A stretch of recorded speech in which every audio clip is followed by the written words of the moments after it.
멈춰! 이 결혼은 무효야! 이한 씨, 여길 어떻게...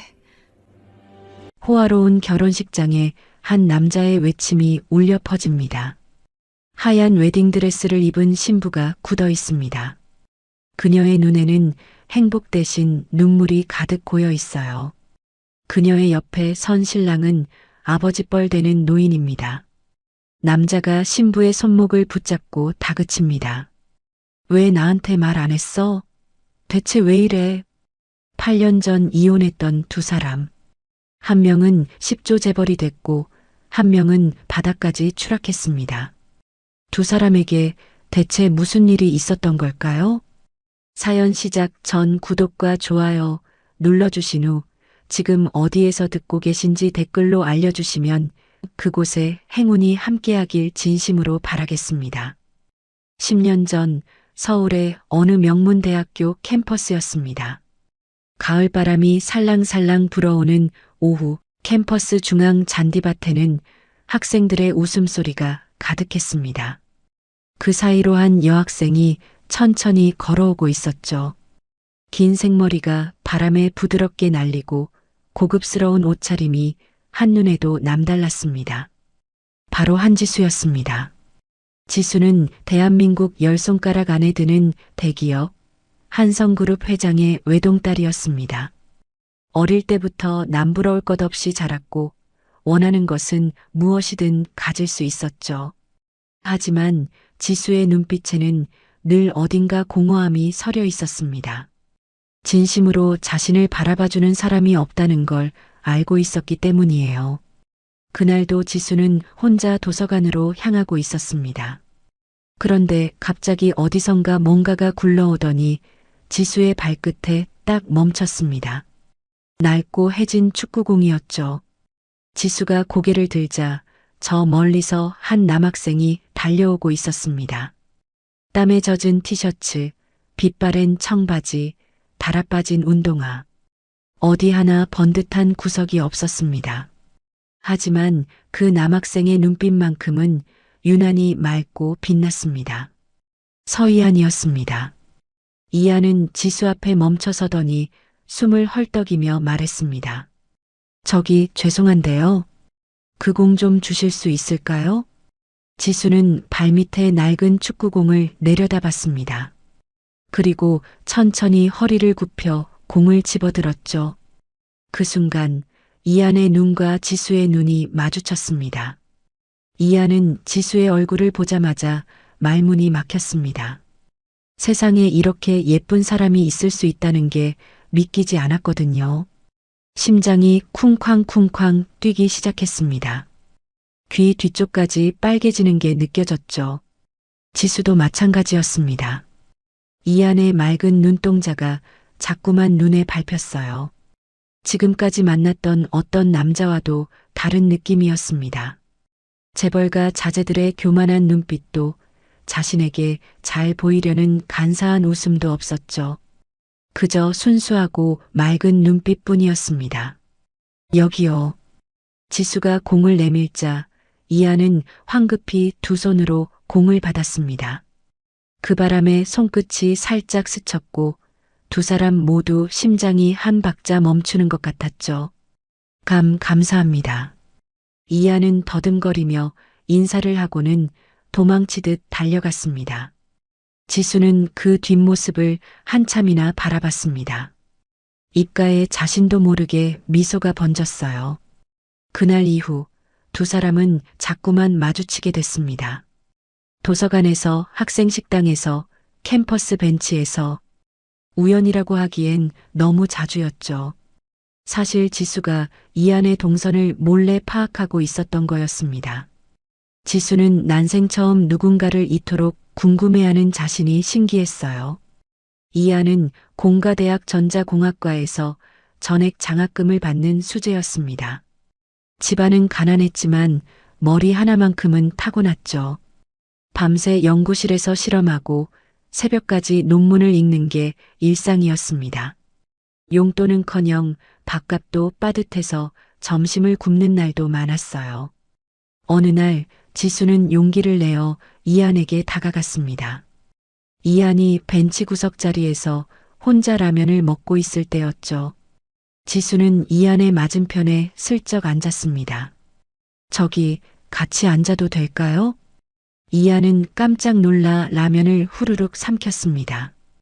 그 바람에 사레가 들렸고 콜록콜록 기침을 해댔죠. 지수는 얼른 자신의 생수병을 건넸습니다. 괜찮아요? 천천히 드세요. 이안은 얼굴이 토마토처럼 빨개진 채로 물을 벌컥벌컥 마셨습니다. 창피해서 땅이라도 파고 들어가고 싶었어요. 하필이면 이렇게 초라한 모습을 들킨 거죠. 하지만 지수의 표정에는 조롱이나 동정 같은 건 전혀 없었습니다. 오히려 따뜻한 미소를 짓고 있었죠. 저도 라면 좋아하는데 다음엔 같이 먹어요. 그 한마디가 이안의 마음을 흔들었습니다. 이 사람은 다르다는 걸 직감적으로 느꼈거든요. 그렇게 두 사람의 만남은 시작됐습니다. 지수는 이안의 연구실을 자주 찾아갔습니다. 도시락을 싸가기도 하고 따뜻한 커피를 사가기도 했죠. 이안은 처음에는 부담스러워했지만 점점 지수의 방문이 기다려지기 시작했습니다. 이안은 지수에게 자신의 꿈을 이야기했습니다. 세상을 바꿀 수 있는 기술을 개발하고 싶다고요. 가난해서 아무것도 할 수 없었던 어린 시절의 상처를 기술로 극복하고 싶다고요. 눈을 반짝이며 꿈을 이야기하는 이안의 모습에 지수는 완전히 반해버렸습니다. 지수도 이안에게 마음을 열었습니다. 재벌가 딸로 태어나 겉으로는 화려해 보이지만 진심으로 자신을 바라봐주는 사람이 없어서 외로웠다고요. 부모님도 사랑보다는 집안의 이익을 먼저 생각했고 친구들도 돈과 권력 때문에 접근하는 경우가 대부분이었다고요. 이안 씨는 달라요. 내 배경이 아니라 나 자체를 봐주는 것 같아서요. 지수의 눈가에 눈물이 맺혔습니다. 이안은 조심스럽게 지수의 손을 잡았죠. 두 사람의 손은 따뜻했습니다. 그렇게 두 사람은 연인이 됐습니다. 하지만 문제는 그때부터 시작됐습니다. 지수의 부모님이 두 사람의 교제를 알게 된 거죠. 지수의 어머니는 노발대발했습니다. 고급 레스토랑에서 딸과 마주 앉은 어머니의 얼굴은 분노로 일그러져 있었죠. 미쳤니? 그 빈털터리 남자랑 사귄다고? 우리 집안이 뭔지 알아? 어머니, 이안 씨는 정말 좋은 사람이에요. 실력도 있고 성실하고요. 실력? 성실? 그게 돈이 되니? 너는 재벌가 상속녀야. 어울리는 사람이 따로 있어. 지수의 아버지도 마찬가지였습니다. 서재에서 딸을 불러앉힌 아버지의 눈빛은 차갑기 그지없었죠. 내가 알아보니까 그 서희안이란 놈, 집안 배경이 아무것도 없더구나. 부모도 일찍 돌아가시고 친척들도 가난한 사람들 뿐이야. 그런 놈이 우리 딸한테 접근한 건 분명 딴 속셈이 있는 거야. 아버지, 이안 씨는 그런 사람이 아니에요. 닥쳐. 당장 헤어져. 안 그러면 너 학비도 용돈도 다 끊을 거야. 하지만 지수는 물러서지 않았습니다. 난생 처음으로 부모님께 반항했죠. 지수는 이안의 순수한 마음과 뜨거운 열정을 믿었습니다. 이 사람이라면 분명 성공할 수 있을 거라고 확신했어요. 그리고 1년 후 지수는 부모님의 결사반대를 무릅쓰고 이안과 결혼을 강행했습니다. 결혼식 날 하객 중에 지수의 가족은 단 한 명도 없었습니다. 지수의 부모님은 끝까지 결혼을 인정하지 않았거든요. 지수는 하얀 웨딩드레스를 입고 텅 빈 하객석을 바라보며 눈물을 삼켰습니다. 하지만 이안의 손을 잡는 순간 지수의 마음은 단단해졌습니다. 이 사람과 함께라면 무슨 일이든 이겨낼 수 있을 것 같았거든요. 이안도 지수의 손을 꼭 잡으며 속삭였습니다. 지수 씨, 고마워요. 나를 믿어줘서. 반드시 성공해서 당신을 행복하게 해줄게요. 약속해요. 이안의 눈에도 눈물이 그렁그렁 맺혀 있었습니다. 자신 같은 사람을 위해 모든 것을 버린 지수가 너무나 고맙고 또 미안했거든요.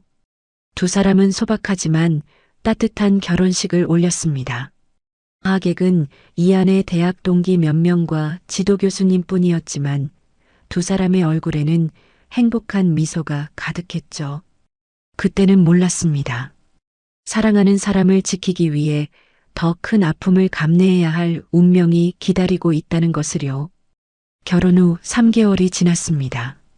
이안은 장인의 회사인 한성그룹에 입사하게 됐습니다. 사실 이안은 처음에 완강히 거부했어요. 자신의 힘으로 성공하고 싶었거든요. 하지만 지수가 눈물로 부탁했습니다.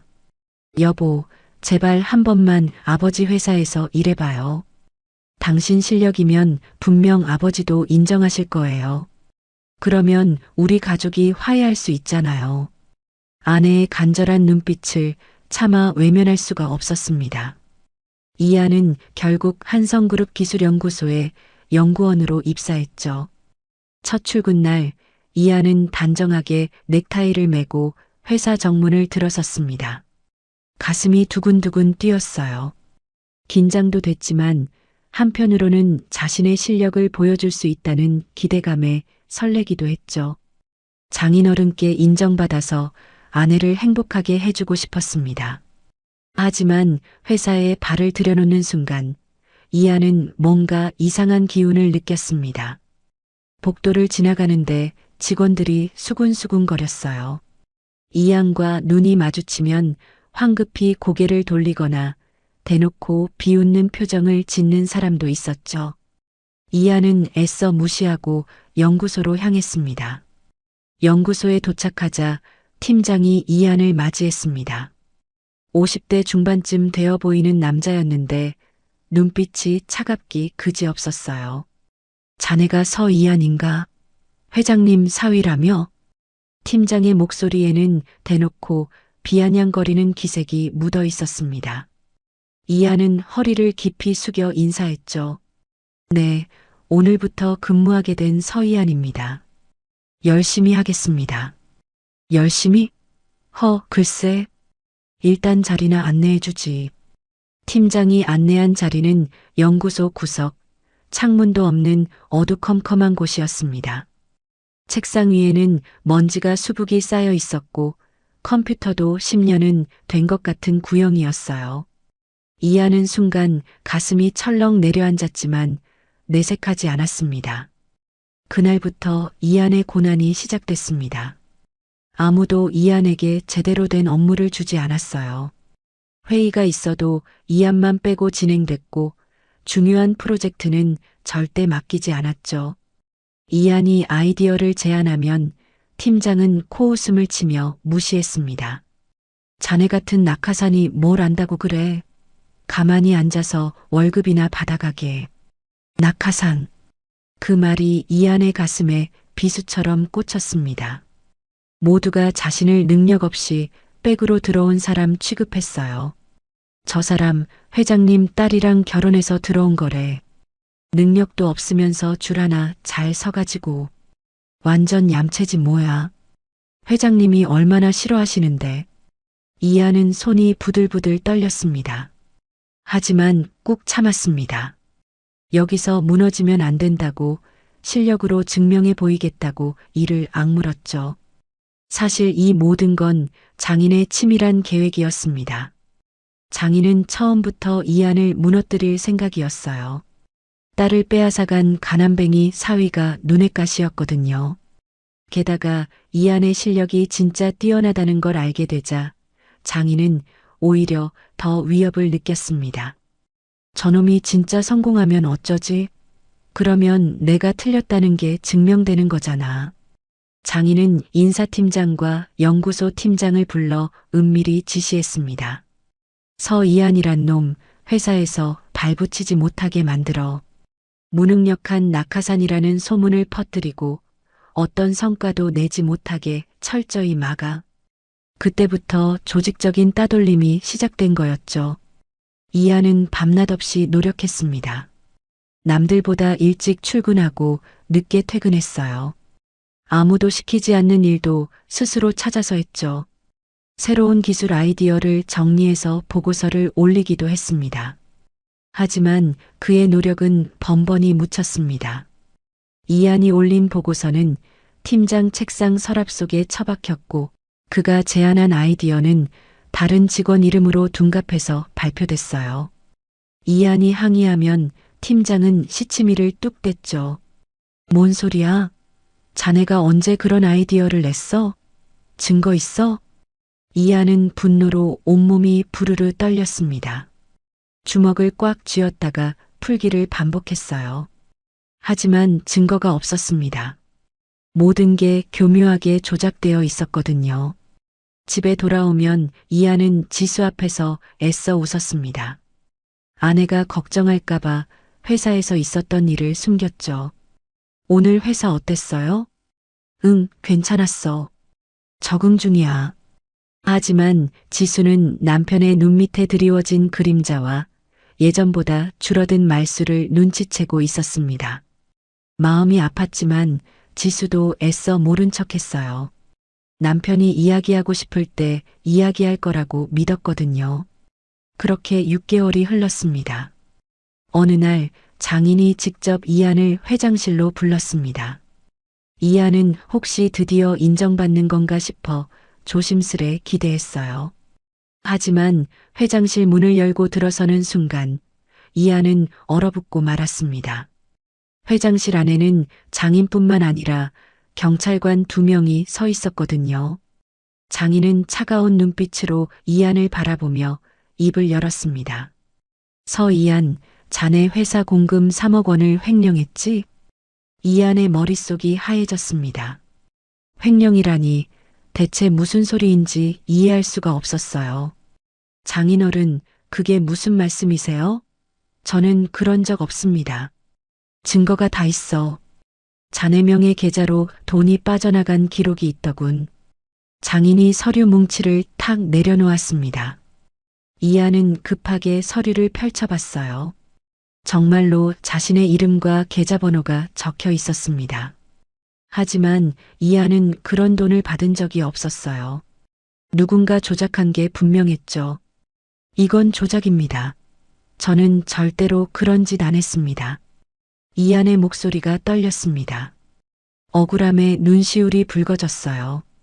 하지만 장인은 냉혹하게 고개를 저었죠. 조작? 아, 도둑이 제 발 저리다더니. 어쨌든 자네는 경찰 조사를 받아야겠어. 경찰관들이 이안의 양팔을 잡았습니다.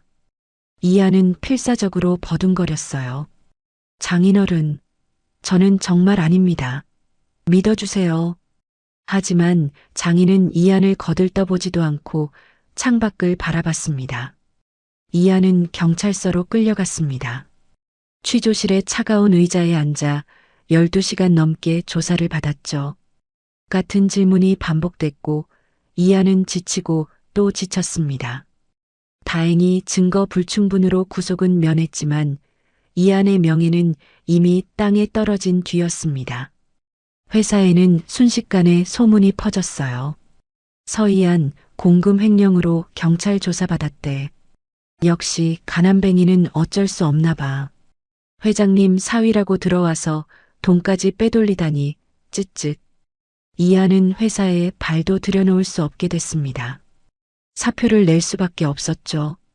집으로 돌아오는 길, 이안은 텅 빈 거리를 혼자 걸었습니다.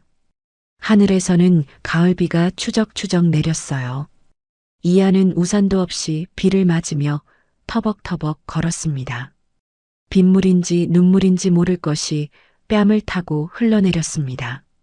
이안은 주먹으로 얼굴을 훔치며 하늘을 올려다봤어요.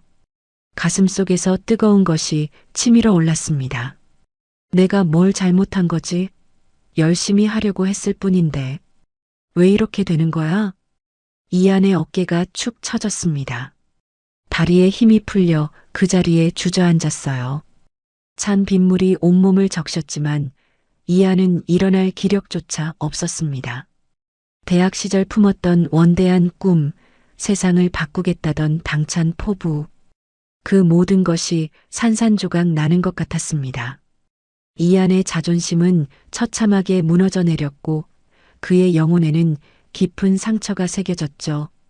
그날 밤 이안은 젖은 옷 그대로 집 앞에 도착했습니다.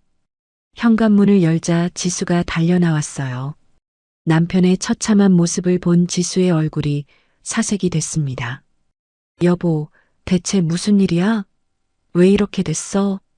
이안은 아무 말도 하지 못했습니다. 그저 아내를 바라보다가 고개를 푹 숙였어요. 어깨가 들썩들썩 흔들렸습니다. 평생 남 앞에서 눈물 한 번 보이지 않던 이안이 아내 앞에서 처음으로 소리 없이 울었습니다. 지수는 남편을 꼭 껴안았습니다. 젖은 옷에서 빗물이 자신에게도 스며들었지만 상관없었어요. 지수의 눈에서도 뜨거운 눈물이 흘러내렸습니다. 괜찮아요, 여보. 괜찮아요. 내가 있잖아요. 하지만 지수는 직감했습니다. 남편에게 무슨 일이 생겼다는 걸요. 그게 자기 아버지와 연관되어 있을 거라는 걸요. 가슴이 찢어지는 것 같았어요. 사랑하는 남편과 친아버지 사이에서 지수는 말할 수 없는 고통에 시달리고 있었습니다. 그리고 지수는 결심하기 시작했습니다. 이대로는 남편이 완전히 무너질 거라는 것을요. 남편을 살리려면 자신이 무언가를 해야 한다는 것을요. 비는 밤새 그치지 않았습니다. 다음 날 이안이 경찰 조사를 받았다는 사실을 알게 된 지수는 친정 아버지를 찾아갔어요. 회장실 문을 박차고 들어간 지수의 얼굴은 분노로 일그러져 있었습니다. 아버지, 어떻게 이럴 수가 있어요? 사위한테 횡령 누명을 씌우다니. 아버지는 가죽 의자에 느긋하게 기대앉은 채 딸을 바라봤습니다. 눈빛이 차갑기 그지없었어요. 누명? 무슨 소리야? 증거가 있으니까 경찰이 움직인 거지. 이안 씨가 그런 사람 아니란 건 제가 알아요. 아버지가 꾸민 일이죠? 지수의 목소리가 날카롭게 떨렸습니다. 하지만 아버지는 눈 하나 깜짝하지 않았죠. 그래, 내가 했다. 그래서 어쩔 건데? 지수는 순간 숨이 막혔습니다. 아버지가 이렇게까지 대놓고 인정할 줄은 몰랐거든요. 아버지는 자리에서 일어나 천천히 지수에게 다가왔습니다. 지수야, 잘 들어. 저 서이안이란 놈은 우리 집안에 어울리지 않아. 내가 처음부터 반대한 이유가 있어. 이안 씨가 아버지보다 실력 있는 사람이라 그런 거잖아요. 아버지 말이 틀릴까봐 무서웠던 거죠. 지수의 말에 아버지의 눈썹이 꿈틀거렸습니다. 급소를 찔린 거였죠. 하지만 아버지는 곧 표정을 가다듬고 낮은 목소리로 말했어요. 듣기 싫으면 관둬. 어쨌든 나는 저놈을 절대 용납 안 해. 이번 일은 시작에 불과해. 저놈이 네 옆에 있는 한 나는 계속 저놈을 짓밟을 거야. 감옥에 보내는 것도 어렵지 않아. 지수의 심장이 쿵 내려앉았습니다. 아버지의 눈빛에서 진심을 읽었거든요. 아버지는 정말로 남편을 끝까지 파멸시킬 작정이었습니다. 왜 이러세요? 제가 사랑하는 사람이에요. 사랑? 그딴 거 집어치워. 넌 내 딸이야. 한성그룹 회장의 딸이라고. 빈털터리 놈한테 시집가서 고생하는 꼴을 내가 두고 볼 것 같아? 아버지는 등을 돌리며 차갑게 내뱉었습니다. 현명하게 판단해라, 지수야. 저놈하고 계속 살고 싶으면 평생 저놈이 바닥에서 허우적대는 꼴을 봐야 할 거다. 내가 그렇게 만들 테니까. 지수는 아버지의 서재를 나와 복도에 서서 한참을 움직이지 못했습니다. 온몸에 힘이 빠져서 벽에 등을 기댄 채 주저앉았어요. 눈물이 뺨을 타고 흘러내렸습니다. 그날 밤 지수는 잠들지 못하고 뒤척였습니다. 남편은 거실 소파에서 천장만 바라보고 있었어요. 경찰 조사를 받은 이후로 남편의 눈에서 빛이 사라졌습니다. 밥도 제대로 먹지 않고 말도 거의 하지 않았죠. 예전에 열정 넘치던 모습은 어디에도 없었습니다. 지수는 침대에 누워 어둠 속에서 생각에 잠겼습니다. 내가 어떻게 해야 이 사람을 살릴 수 있을까? 아버지는 절대 포기하지 않을 거야. 이 사람이 나와 함께 있는 한 아버지는 계속 괴롭힐 거야. 회사에 취직해도 손을 써서 쫓아낼 거고 사업을 해도 망하게 만들 거야. 지수의 머릿속에 한 가지 생각이 떠올랐습니다. 처음에는 너무 끔찍해서 고개를 저었어요. 하지만 아무리 생각해도 그 방법밖에 없었습니다. 이 사람이 나한테서 떠나야 해. 나를 떠나서 아버지 손이 닿지 않는 곳으로 가야 해. 그래야 이 사람이 다시 일어설 수 있어. 하지만 남편은 절대로 지수를 두고 떠나지 않을 거였습니다. 아무리 힘들어도 아내 곁을 지키려 할 거예요. 그게 바로 남편이라는 사람이었으니까요. 지수는 깨달았습니다. 남편이 스스로 떠나게 만들려면 자신이 악역이 되어야 한다는 것을요. 남편의 마음에 상처를 줘서 미움을 사서 남편이 미련 없이 떠날 수 있게 해줘야 한다는 것을요. 지수는 베개에 얼굴을 묻고 소리 없이 울었습니다. 어깨가 들썩들썩 흔들렸어요. 이렇게 가슴이 찢어지는 결정을 해야 하다니. 하지만 사랑하는 사람을 살리려면 이 방법밖에 없었습니다. 며칠 후 지수는 마음을 굳혔습니다. 거실 테이블 위에 서류 봉투 하나를 올려놓았어요. 이혼 서류였습니다. 지수는 거울 앞에 서서 자신의 얼굴을 바라봤습니다. 눈이 퉁퉁 부어 있었죠. 심호흡을 몇 번이고 했어요. 그리고 일부러 차갑고 냉정한 표정을 지어봤습니다. 오늘 하루만 버티면 돼. 이 사람을 살리는 거야. 울면 안 돼. 절대로 울면 안 돼. 남편이 방에서 나왔습니다. 며칠째 수염도 깎지 않은 초췌한 모습이었어요. 지수를 보자 힘없이 미소를 지으려 했죠. 오늘은 좀 일찍 일어났네. 지수는 대답 대신 테이블 위에 서류 봉투를 가리켰습니다. 남편이 고개를 갸웃거리며 봉투를 집어들었어요. 서류를 꺼내 읽던 남편의 얼굴이 순식간에 굳어졌습니다. 이게 뭐야? 보면 몰라요? 이혼 서류예요. 지수의 목소리는 얼음장처럼 차가웠습니다. 속으로는 심장이 터질 것 같았지만 겉으로는 아무렇지 않은 척했어요. 남편이 믿을 수 없다는 표정으로 지수를 바라봤습니다. 지수야, 무슨 장난이야? 이런 장난은 안 쳐도 돼. 장난 아니에요. 진심이에요. 서명해요. 남편의 손에서 서류가 바르르 떨렸습니다. 눈동자가 흔들리고 있었어요. 지수는 차마 그 눈을 똑바로 볼 수가 없어서 시선을 돌렸습니다. 왜 갑자기 이래? 내가 뭘 잘못했어? 말해줘, 지수야. 남편의 목소리가 떨렸습니다. 지수는 이를 악물었어요. 여기서 무너지면 안 돼. 이 사람을 살려야 해. 지수는 일부러 냉소를 띤 표정을 지으며 입을 열었습니다. 왜냐고요? 당신 같은 무능하고 가난한 남자는 필요 없으니까요. 그 말이 남편의 가슴에 비수처럼 꽂혔습니다. 남편의 얼굴이 하얗게 질렸어요. 입술이 파르르 떨렸습니다. 지수야, 지금 나한테 그런 말을 하는 거야? 네, 그래요. 솔직히 지쳤어요. 당신이랑 결혼한 거 후회돼요. 내가 왜 부모님 반대를 무릅쓰고 당신을 선택했는지 모르겠어요. 역시 아버지 말씀이 맞았어요. 당신은 처음부터 우리 집안에 어울리지 않았어요. 지수는 쏟아지는 눈물을 필사적으로 참았습니다. 목구멍이 타들어가는 것 같았어요. 하지만 멈출 수 없었습니다. 남편이 완전히 마음을 접을 때까지 밀어붙여야 했어요. 당신 경찰 조사까지 받았잖아요. 창피해서 어디 얼굴을 들고 다니겠어요? 이혼하고 어디 멀리 가세요. 여기 있으면 서로 힘들어지기만 해요. 남편의 눈에서 눈물이 뚝뚝 떨어졌습니다. 큰 체구의 남자가 아이처럼 울고 있었어요. 그 모습을 보는 지수의 가슴도 찢어지는 것 같았습니다. 지수야, 나 정말 열심히 할게. 다시 일어설 수 있어. 조금만 기다려줘. 기다리기 싫어요. 지쳤다니까요. 지수는 고개를 돌렸습니다.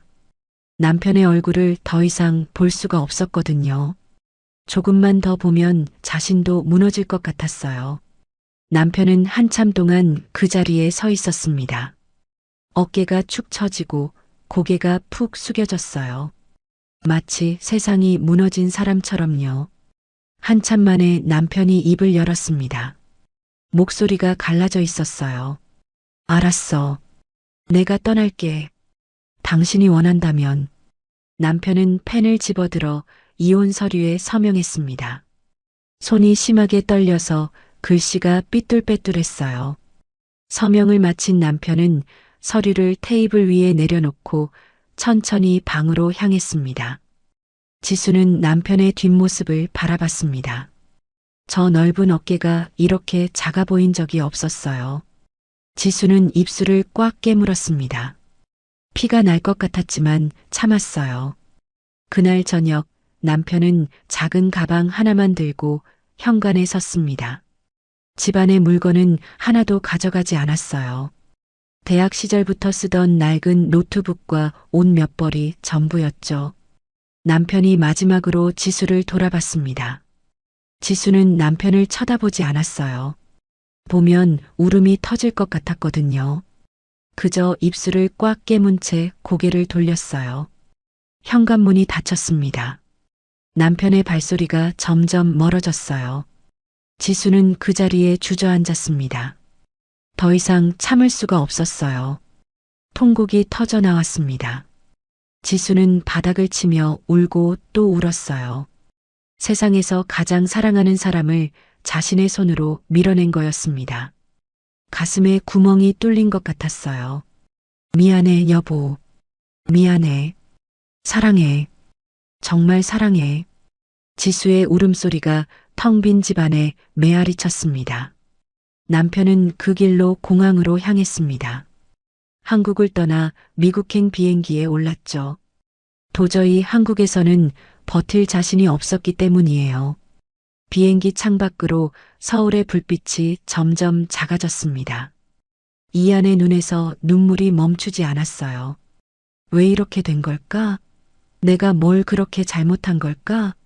사랑한다고 믿었는데, 평생 함께할 줄 알았는데, 이안의 가슴 속에는 배신감과 슬픔이 뒤엉켜 있었습니다. 하지만 그 밑바닥에는 아직도 지수를 향한 사랑이 남아 있었어요. 그래서 더 아팠습니다. 비행기는 어둠 속으로 사라져 갔습니다. 두 사람의 운명이 갈라지는 순간이었습니다. 지수의 숭고한 희생은 아무도 모르는 비밀로 남았고 남편은 깊은 상처만 아는 채 낯선 땅으로 향했습니다. 하지만 운명은 아직 끝나지 않았습니다. 이안이 떠난 지 3개월이 지났습니다. 지수는 매일 텅 빈 집에서 혼자 시간을 보냈어요. 남편이 쓰던 책상, 남편이 앉던 소파, 남편의 흔적이 남아있는 모든 곳을 바라보며 눈물을 삼켰습니다. 자신이 선택한 일이었지만 그렇다고 아프지 않은 건 아니었거든요. 그래도 지수는 버텼습니다. 남편이 아버지 손에서 벗어나 새로운 삶을 시작했을 거라고 믿었으니까요. 그 생각만이 지수를 지탱해주는 유일한 힘이었습니다. 그런데 어느 날 청천벽력 같은 소식이 날아들었습니다. 그날 저녁 지수는 친정집으로 급히 불려갔어요. 어머니가 다급한 목소리로 전화를 했거든요. 무슨 일인가 싶어 택시를 타고 달려갔습니다. 친정집 거실에 들어서는 순간 지수는 심상치 않은 분위기를 느꼈어요. 어머니가 소파에 앉아 넋이 나간 표정을 하고 있었고 아버지는 서재 문을 굳게 닫은 채 나오지 않고 있었습니다. 어머니, 무슨 일이에요? 왜 이러세요? 어머니는 지수를 바라보더니 갑자기 울음을 터뜨렸습니다. 지수야, 우리 망했어. 다 끝났어. 네, 무슨 말씀이세요? 지수는 어머니의 손을 잡으며 물었어요. 어머니의 손이 낙엽처럼 떨리고 있었습니다. 아버지가 배신을 당했어. 평생 모은 재산을 다 날렸어. 지수는 귀를 의심했습니다. 아버지가 배신을 당하다니. 그렇게 빈틈없고 날카로운 사람이 어떻게 배신을 당할 수 있단 말인가요? 아버지에겐 회사를 같이 성장시킨 파트너가 있었어요. 회사 자금 관리를 전담하던 사람이었죠. 아버지는 그 사람을 친동생처럼 믿었습니다. 그런데 그 파트너가 몰래 유령 회사를 여러 개 만들어뒀어요. 서류상으로만 존재하는 껍데기 회사였죠. 그리고 20년 동안 조금씩 회사 돈을 그 유령 회사들로 빼돌렸습니다. 장부는 교묘하게 조작해서 아무도 눈치채지 못했어요. 문제는 그것만이 아니었습니다. 아버지는 세금을 줄이려고 회사 지분 상당 부분을 그 파트너 명의로 해뒀어요. 이른바 차명 지분이었죠.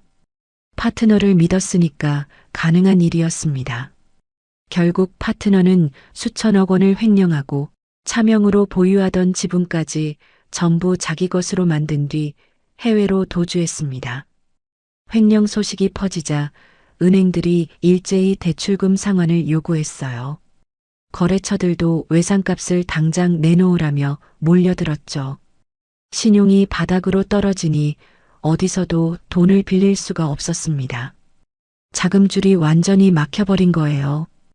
횡령의 차명 지분 날치기, 거기에 자금 조달까지 막히니 한성그룹은 순식간에 무너졌습니다. 아버지는 가장 믿었던 사람에게 뒤통수를 맞은 거였죠. 횡령. 바로 그 횡령이었습니다. 아버지가 사위 이안에게 누명을 씌웠던 바로 그 죄목이었어요. 남의 인생을 횡령 누명으로 망가뜨렸던 아버지가 이번에는 진짜 횡령을 당해 모든 것을 잃은 겁니다.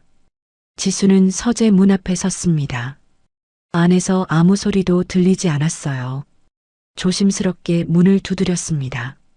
아버지, 저 지수예요. 들어가도 될까요? 대답이 없었습니다.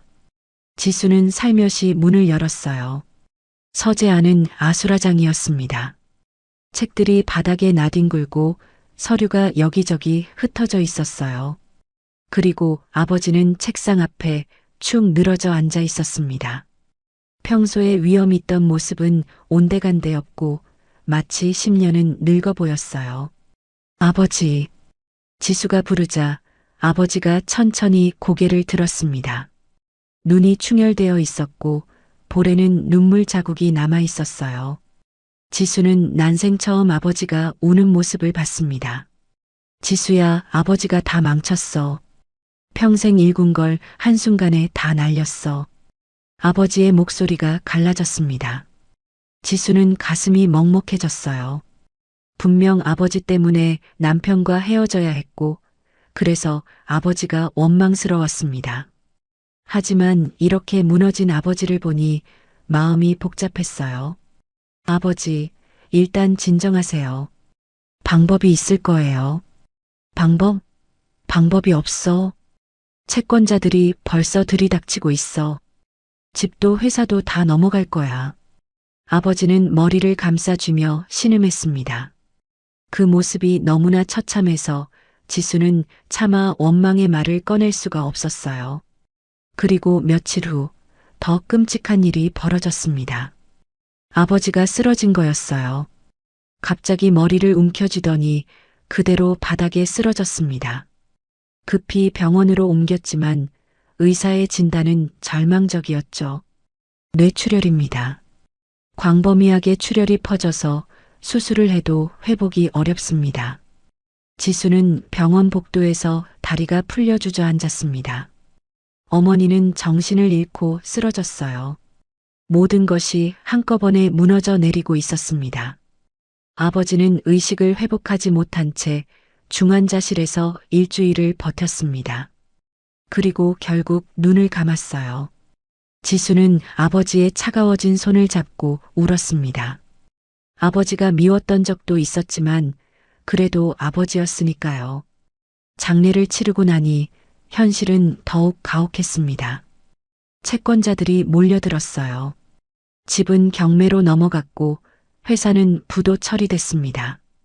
아버지 명의로 된 모든 재산이 빚을 갚는 데 쓰였지만 그래도 수십억 원의 빚이 남았어요. 지수는 유일한 상속인으로서 그 빚을 고스란히 떠안게 됐습니다. 하룻밤 사이에 재벌가 상속녀에서 빚더미에 앉은 채무자로 전락한 거였죠. 그런데 불행은 거기서 끝나지 않았습니다. 어머니가 이상해지기 시작한 거예요. 처음에는 가끔 물건을 잃어버리는 정도였습니다. 열쇠를 어디 뒀는지 모르겠다거나 방금 한 말을 기억 못하는 거죠. 지수는 스트레스 때문이려니 했어요. 하지만 증상이 점점 심해졌습니다. 어머니는 아버지가 돌아가신 걸 자꾸 잊어버렸어요. 지수야, 아버지 어디 갔니? 왜 안 들어오시지? 어머니, 아버지는요? 아, 출장 가셨구나. 그래, 요즘 바쁘시니까. 어머니는 혼잣말처럼 중얼거리곤 했습니다. 지수는 차마 아버지가 돌아가셨다는 말을 또다시 할 수가 없었어요. 매번 처음 듣는 것처럼 충격받으실 테니까요. 병원에 모시고 갔더니 의사가 심각한 표정으로 말했습니다. 알츠하이머입니다. 초기 증상은 있었던 것 같은데 최근 큰 충격을 받으시면서 급격히 진행된 것 같아요. 그런데 문제가 그것만이 아닙니다. 의사는 검사 결과지를 펼쳐 보이며 말을 이었어요. 심장에도 문제가 생겼습니다. 스트레스로 인한 심근병증이에요. 심장이 많이 약해져 있어서 지속적인 치료와 관리가 필요합니다. 알츠하이머 치료와 심장 치료를 동시에 해야 하는 상황이에요. 지수는 진료실을 나와 복도 의자에 털썩 앉았습니다. 하늘이 무너지는 것 같았어요. 아버지를 잃고 전 재산을 잃고 이제 어머니마저 잃어가고 있었습니다. 어머니를 돌보려면 전문 요양병원에 입원시켜야 했어요. 게다가 심장 치료까지 받으려면 일반 요양병원으로는 안 됐습니다. 종합적인 치료가 가능한 고급 시설이 필요했죠. 비용은 어마어마했습니다. 지수에게는 그런 돈이 없었습니다. 어떻게 해야 하지? 어떻게? 지수는 텅 빈 단칸방에서 혼자 무릎을 끌어안고 앉아 있었습니다. 갈 곳도 의지할 사람도 없었습니다. 문득 남편 생각이 났습니다. 만약 그때 남편을 떠나보내지 않았다면 지금 이 순간 혼자가 아니었을 텐데. 하지만 지수는 고개를 저었어요. 아니야, 그랬으면 남편도 이 지옥에 같이 빠졌을 거야. 남편만큼은 이 늪에서 벗어났으니까 그걸로 된 거야. 지수는 주먹으로 눈물을 훔쳤습니다. 울고 있을 시간이 없었어요.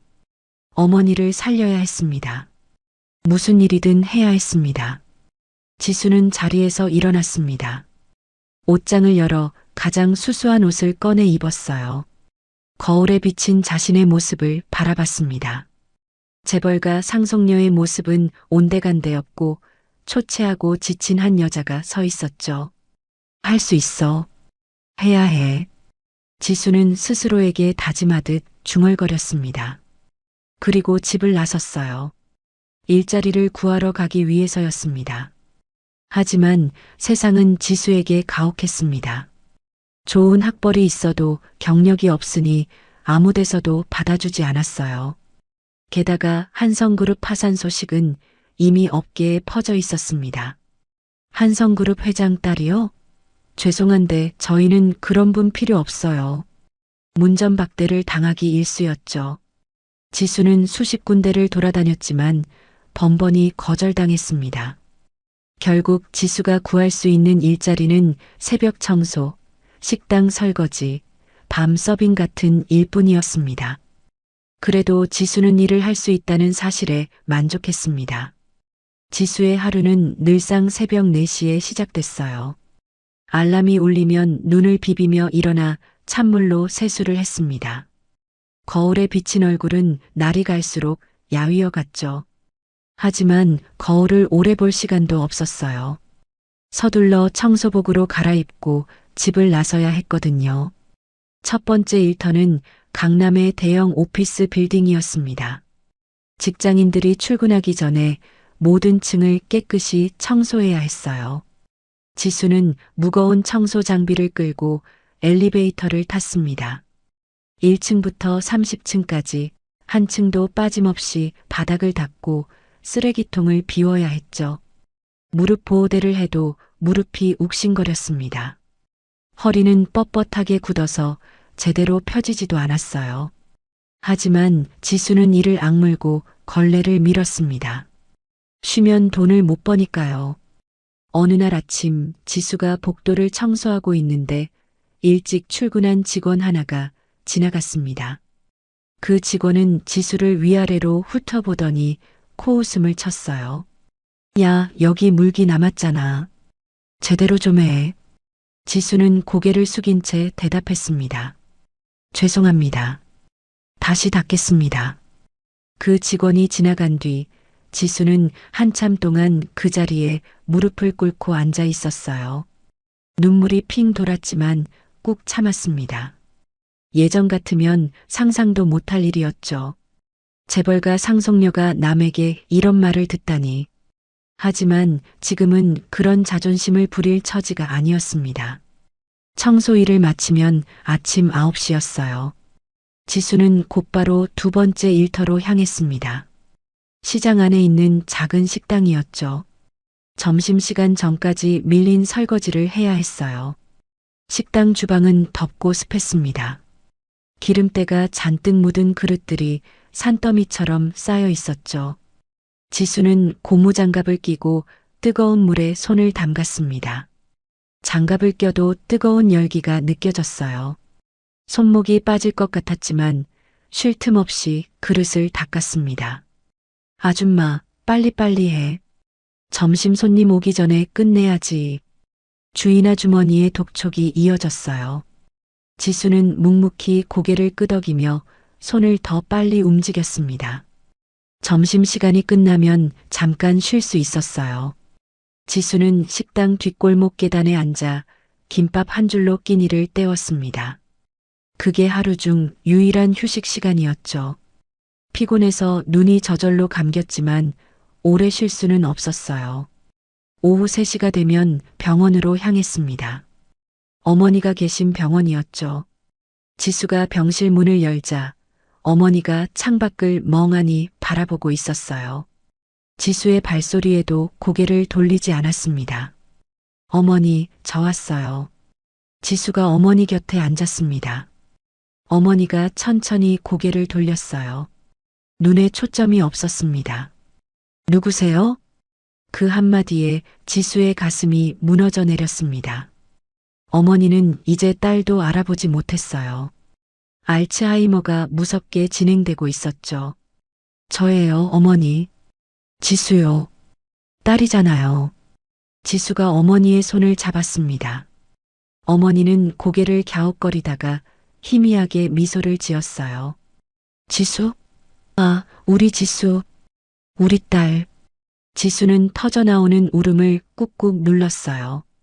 어머니 앞에서는 울면 안 된다고, 강해야 한다고 스스로 다짐했거든요.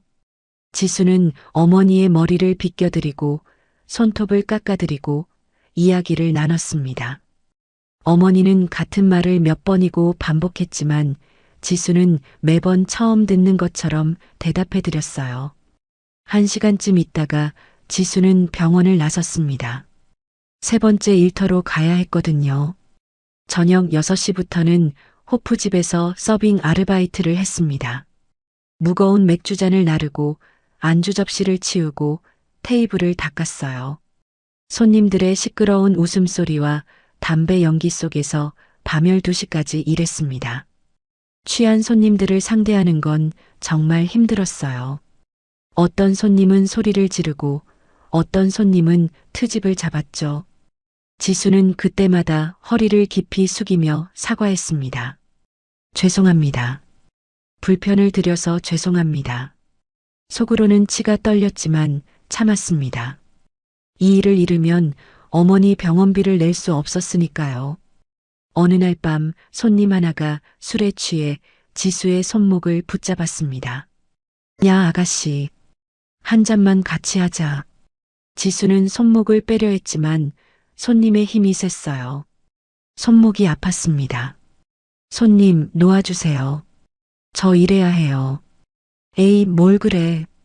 잠깐만. 그때 사장이 달려와서 상황을 수습했습니다. 손님은 투덜거리며 손을 놓았고 지수는 황급히 주방으로 피했어요. 손목에 빨갛게 자국이 남아 있었습니다. 주방 구석에서 지수는 한참 동안 부들부들 떨었습니다. 무서웠어요. 억울했어요. 내가 왜 이런 일을 당해야 하지? 하지만 울 수는 없었습니다. 아직 일이 안 끝났으니까요. 일을 마치고 집에 돌아오면 새벽 1시가 넘었어요. 지수는 옷도 못 갈아입고 바닥에 쓰러졌습니다. 3시간만 자면 또 일어나야 했거든요. 꿈도 꾸지 못할 만큼 깊이 잠들었다가 알람 소리에 벌떡 일어나는 생활이 반복됐습니다. 그렇게 8년이라는 긴 시간을 버텼습니다. 하지만 상황은 나아지지 않았어요. 어머니의 병세가 더 나빠진 거였습니다. 의사 선생님이 지수를 따로 불렀어요. 어머님 상태가 많이 악화됐습니다. 알츠하이머도 진행됐지만 더 큰 문제는 심장이에요. 심장 기능이 급격히 떨어져서 수술을 고려해야 할 수도 있습니다. 지금 시설로는 한계가 있어요. 종합적인 치료가 가능한 상급 의료기관으로 옮기셔야 합니다. 의사가 제시한 금액을 보고 지수는 숨이 막혔습니다. 심장 치료비에 알츠하이머 치료비까지 합치면 한 달에 1,000만 원이 훌쩍 넘었어요. 지금 버는 돈으로는 턱없이 부족했습니다. 그동안 모은 돈도 별로 없었죠. 아버지가 남긴 빚을 갚느라 번 돈은 거의 다 나갔거든요. 선생님, 그 비용을 내지 못하면 어떻게 되나요? 그러면 치료를 진행하기 어렵습니다. 어머님 상태가 더 안 좋아질 수 있어요. 지수는 병원을 나와 벤치에 털썩 주저앉았습니다. 하늘이 캄캄했어요. 숨을 쉬기가 힘들었습니다. 어떻게 해야 하지? 돈이 없어. 더 일해도 부족해. 어머니를 살리려면 돈이 필요한데 난 돈이 없어. 지수는 두 손으로 얼굴을 감싸며 울었습니다. 소리 없이 어깨를 들썩이며 한참을 울었어요. 지나가는 사람들이 쳐다봤지만 신경 쓸 겨를이 없었습니다. 빚은 눈덩이처럼 불어났습니다. 이자가 이자를 낳고 갚아도 줄지 않았어요. 밤낮 없이 일해도 돈은 모이지 않았습니다. 어느 날 지수는 집에 돌아오다가 길에서 쓰러졌습니다. 너무 피곤하고 너무 배고파서 몸이 버티지 못한 거였어요. 행인이 신고해서 병원에 실려갔지만 지수는 병원비가 무서워서 링거도 맞지 않고 도망치듯 나왔습니다. 버스 정류장에 앉아 지수는 생각했습니다. 이렇게 살아서 뭐하나. 아무리 발버둥 쳐도 상황은 나아지지 않아. 어머니 치료비도 못 내고 빚도 못 갚고 차라리 내가 없어지면 편할까? 어두운 생각이 머릿속을 맴돌았습니다. 지수는 고개를 떨궜어요. 손이 부들부들 떨렸습니다. 그때 휴대폰이 울렸습니다. 병원에서 온 전화였어요. 한지수 보호자님이시죠? 어머님이 자꾸 울으시면서 딸을 찾으세요. 한번 와주시겠어요? 지수는 눈물을 훔치며 자리에서 일어났습니다. 어머니가 기다리고 있었어요. 아무리 힘들어도 어머니를 두고 포기할 수는 없었습니다. 무거운 발걸음을 옮기며 지수는 중얼거렸습니다. 조금만 더 버티자. 조금만 더. 하지만 그 조금이 얼마나 길지 지수는 알 수 없었습니다. 캄캄한 터널의 끝이 보이지 않았거든요. 그렇게 지수는 바닥까지 떨어진 절망 속에서 하루하루를 버텨내고 있었습니다. 한편 지수가 지옥 같은 나날을 보내고 있을 때 이안은 미국에 있었습니다. 미국 샌프란시스코 공항에 내린 이안은 가진 거라곤 낡은 가방 하나뿐이었어요. 주머니에는 비행기표를 사고 남은 돈 300달러가 전부였습니다. 갈 곳도 아는 사람도 없었죠. 첫날 밤 이안은 공항 근처 값싼 모텔에서 잠을 청했습니다.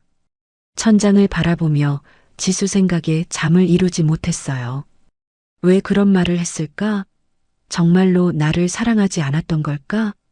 머릿속에서 지수의 차가운 목소리가 맴돌았습니다. 당신 같은 무능하고 돈 못 버는 남자는 필요 없다.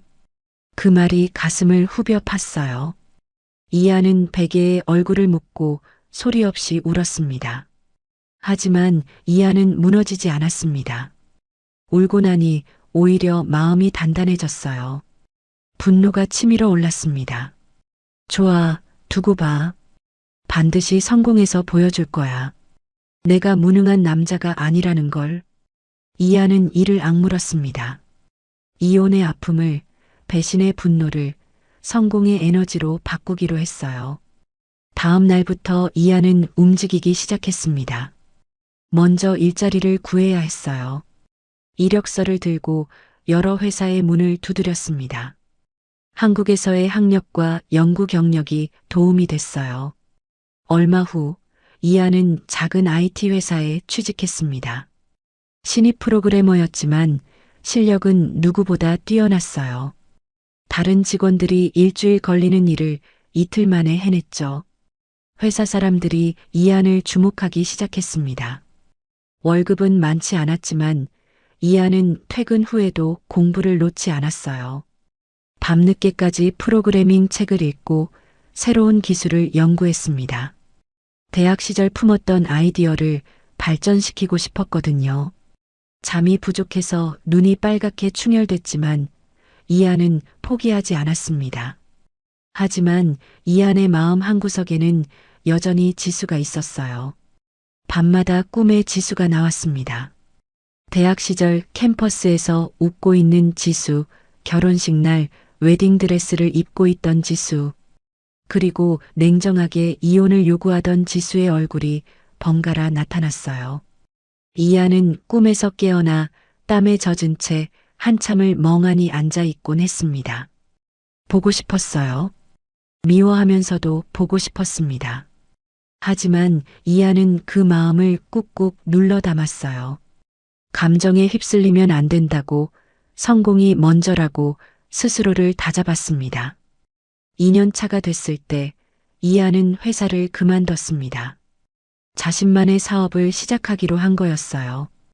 이안에게는 대학 시절부터 품어온 아이디어가 있었습니다. 인공지능을 활용한 혁신적인 소프트웨어였죠. 당시에는 기술력이 부족해서 실현하지 못했지만 2년 동안 실력을 갈고 닦으며 준비해왔어요. 이안은 작은 원룸에서 창업을 시작했습니다. 책상 하나, 컴퓨터 한 대가 전부였죠. 낮에도 밤에도 코딩만 했습니다. 눈이 빠지도록 모니터를 들여다봤어요. 손목이 아파서 파스를 붙이고도 키보드를 두드렸습니다. 돈이 없어서 끼니를 거르는 날도 많았어요. 라면으로 버티고 물로 배를 채웠습니다. 그래도 이안은 멈추지 않았어요. 실패하면 끝이라는 걸 알았거든요. 6개월 만에 첫 번째 제품이 완성됐습니다. 이안은 떨리는 마음으로 투자자들을 찾아다녔어요. 하지만 반응은 차가웠습니다. 한국에서 온 무명의 청년? 투자할 가치가 없어 보이는데. 기술은 좋은 것 같은데 경험이 없잖아. 리스크가 너무 커. 문전박대를 당하기 일쑤였죠. 10군데, 20군데, 30군데를 돌아다녔지만 투자를 받지 못했습니다. 어느 날 밤 이안은 허름한 원룸에서 혼자 술을 마셨어요. 창밖으로 화려한 도시의 불빛이 보였습니다. 저 많은 불빛 속에 자신의 자리는 어디에도 없는 것 같았어요. 그때 문득 지수 생각이 났습니다. 지수는 지금 뭘 하고 있을까? 잘 살고 있을까? 어쩌면 새로운 사람을 만나 행복하게 지내고 있을지도 몰라. 이하는 씁쓸하게 웃었습니다. 그리고 빈 캔을 테이블에 내려놓으며 중얼거렸어요. 그래도 난 포기 안 해. 반드시 성공해서 보여줄 거야. 당신이 버린 남자가 어떤 사람이었는지. 다음 날 이하는 다시 투자자를 찾아 나섰습니다. 31번째 만남이었어요. 실리콘밸리의 유명한 벤처 투자자였습니다. 이하는 떨리는 목소리로 프레젠테이션을 시작했어요. 자신이 개발한 기술의 가능성, 시장의 규모, 미래의 비전, 준비한 모든 것을 쏟아냈습니다. 투자자는 이하의 발표를 묵묵히 듣고 있었어요. 표정에서 아무것도 읽을 수 없었습니다. 이하의 심장이 쿵쾅쿵쾅 뛰었어요. 또 거절당하면 어떡하지? 불안감이 밀려왔습니다. 발표가 끝나고 긴 침묵이 흘렀습니다. 이하는 숨을 죽이고 투자자의 입을 바라봤어요. 투자자가 천천히 입을 열었습니다. 마음에 드네. 투자하겠어. 이하는 귀를 의심했습니다. 지금 뭐라고 한 거죠? 투자? 정말로? 정말입니까? 그래. 자네 눈빛이 마음에 들어. 포기하지 않는 사람의 눈빛이야. 그런 사람은 반드시 성공해. 이하는 눈물이 핑 돌았습니다. 얼마나 힘들었는지, 얼마나 외로웠는지 그 모든 감정이 한꺼번에 밀려왔어요. 하지만 울지 않았습니다. 대신 허리를 깊이 숙여 인사했어요. 감사합니다. 반드시 성공하겠습니다. 그날이 이한 인생의 전환점이었습니다. 투자금을 받은 이하는 본격적으로 사업을 키워나갔어요. 직원을 채용하고 사무실을 얻고 제품을 출시했습니다. 반응은 폭발적이었어요. 이한이 개발한 소프트웨어는 업계에 혁신을 일으켰습니다. 1년 만에 회사 가치가 10배로 뛰었어요. 2년 만에 실리콘밸리 최고의 유니콘 기업으로 이름을 올렸죠. 3년 만에 회사 가치 조 단위를 돌파했습니다. 서인그룹. 이한이 세운 회사의 이름이었어요. 자신의 이름에서 따온 거였죠. 언론은 앞다퉈 이한을 취재했습니다. 실리콘밸리의 신화, 한국에서 온 천재 CEO. 화려한 수식어가 붙었어요. 이한의 얼굴이 경제지 표지를 장식했습니다. 그리고 창업 6년 만에 서인그룹은 기업 가치 10조 원을 달성했습니다. 이한은 30대 초반의 나이에 대한민국에서 손꼽히는 젊은 재벌이 됐어요. 고급 정장을 입고 세계 유수의 기업인들과 악수하는 이한. 눈부신 성공이었습니다. 누구나 부러워하는 자리에 올랐어요. 하지만 밤이 되면 이한은 여전히 외로웠습니다. 어느 날 밤 이한은 고층 빌딩 사무실에서 홀로 야경을 바라보고 있었어요. 손에는 오래된 사진 한 장이 들려 있었습니다. 대학 시절 지수와 함께 찍은 사진이었죠. 구겨지고 빛바랜 사진 속에서 두 사람은 행복하게 웃고 있었습니다. 이하는 사진을 가만히 바라봤어요. 눈가가 촉촉해졌습니다. 성공했어요. 당신이 말한 것처럼 무능한 남자가 아니라는 걸 증명했어요. 그런데 왜 이렇게 허전할까요? 이하는 사진을 가슴에 품었습니다. 아무리 성공해도, 아무리 돈이 많아도 가슴에 뚫린 구멍은 채워지지 않았어요. 지수에게 버림받았다는 상처는 8년이 지나도 여전히 아물지 않았습니다. 하지만 이하는 몰랐습니다. 자신이 버림받은 게 아니라는 것을요. 지수가 자신을 지키기 위해 희생했다는 것을요.